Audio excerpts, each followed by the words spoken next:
Comment le monde s'y est organisé, mon frère Mickey? Le monde que tu vois n'est que dans ton esprit, il n'est pas réel. Ton esprit, au départ, était exactement Dieu. Et puis tu as imaginé que tu aimerais être indépendant de Dieu. C'est ce que le livre dit par rapport à tes origines. Tu as dit, pourquoi je dois tout dépendre de Dieu? Pourquoi je ne serais pas moi aussi souverain? Et dans le monde spirituel, chaque pensée devient tout de suite réalité pour toi. Dès que tu penses la chose, elle est vraie pour toi. Donc dès l'instant où tu avais dit, mais lui il vient d'où? Tu as dit, tu t'es établi en potentiel créateur toi aussi. Source de quelque chose. Et tu es donc devenu source d'un monde que Dieu ne connaît pas. Parce que ce monde imparfait ne peut pas avoir été créé par Dieu qui est parfait. Chaque espèce engendre son espèce. Donc, dans ta création de monde, donc, toi, fils unique, parce que nous sommes tous un. Comme Jésus dit, qu'il soit un, comme toi, Père et moi, nous sommes un. Tous les hommes sont un, dans la réalité, au ciel. Dieu a un seul fils. Maintenant, ce fils s'est explosé, s'est éclaté dans son fantasme de division pour faire croire qu'il y a Guy, il y a Mickey, il y a André, il y a Paul, il y a Pierre, il y a Luc, il y a Jean, alors qu'on est tous un. Tu vois? Et non seulement ça, tu as éclaté ton esprit en morceaux, en fragments, mais pourquoi? Je vais te le dire plus tard si l'occasion sera donnée. Mais en plus, tu as divisé ton monde illusoire en ce que j'aime souvent comparer à un étage de 100 étages. Ça peut être 1000 étages ou 10 000 étages, on s'en fout. C'est ce que nous appelons dans notre langage courant les mondes parallèles. Tu vois? Donc, cet étage qui a 100 ou 1000 étages, comme tu veux, je vais dire 100 pour faire simple, le rez-de-chaussée, c'est ce que nous appelons la Terre.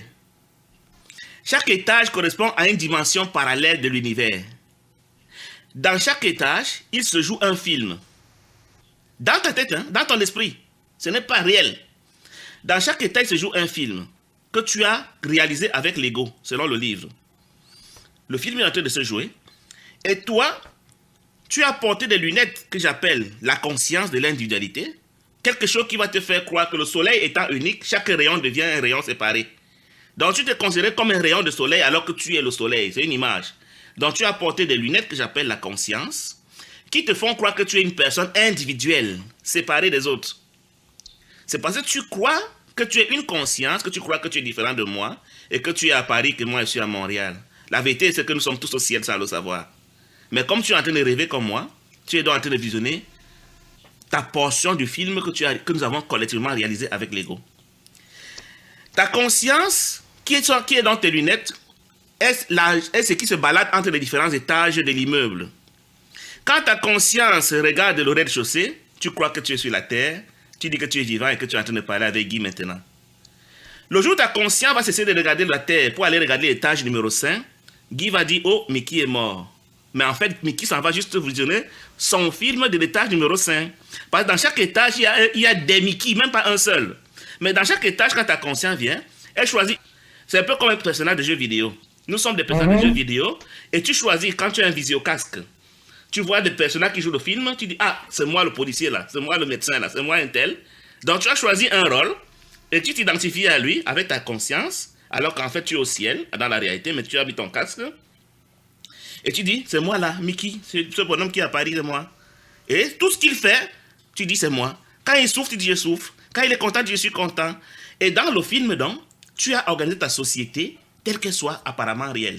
Des magistrats, des médecins, des policiers, des pasteurs, des religions, des écoles, des universités. C'est un cinéma, tout ce que tu vois.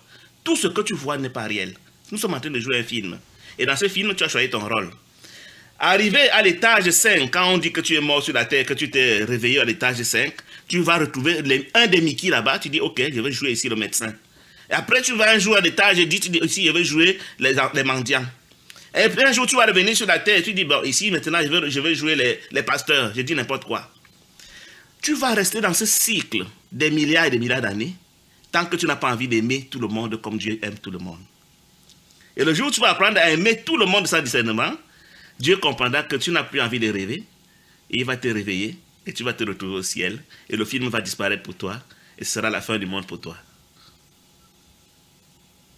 Ça, c'est magnifique, ça. C'est ça que le livre enseigne. Ça, c'est magnifique, ça, parce que ça, c'est vraiment une autre approche qu'on ne nous a jamais enseigné. Personne en dehors de ce livre. La manière dont on nous présente les choses, c'est très grave. Ça veut dire que... la conséquence de cela veut dire quoi? Ça veut dire que tu comprends donc que tout ce que tu vois étant des figurines, personne ne peut t'atteindre parce que tu es au ciel. Ce que les gens voient, c'est une poupée de toi. S'il la tue ici, l'autre va se réveiller ailleurs. Pourquoi tu aurais peur de la mort? Et Non, mais toi, tu n'as plus intérêt à détester un seul être humain. Tu dois être d'une patience infinie, tu dois être amour infini. Tu ne dois plus discriminer personne. Tu dois aimer comme Dieu aime. Et en plus, en croyant que les hommes ne peuvent rien te faire, tu es dans une conscience de l'invulnérabilité. Tu es dans une assurance telle que... Je comprends ce que je veux dire. Parce que tu n'as plus peur. Parce que Dieu ne peut pas agir dans ton esprit tant que tu as peur. Comment le Fils de Dieu peut-il avoir peur? Or, nous avons tous peur parce que nous croyons que notre frère est notre adversaire. Mais dès l'instant où tu n'as plus peur, tu te mets dans une disposition de... Tu crois que Franck Biya a peur d'un Camerounais? Non. Pourquoi? Parce que le fils du président. Comment, fils de Dieu, tu peux donc prétendre que tu as peur? Tu te fais peur à toi-même. Parce que ton Père qui veille sur toi, veille tel que rien ne peut t'arriver dans ce que tu es de réel, qui est conforme à lui. Mais dans ton personnage de cinéma, il va s'en dire qu'il peut faire semblant de mourir.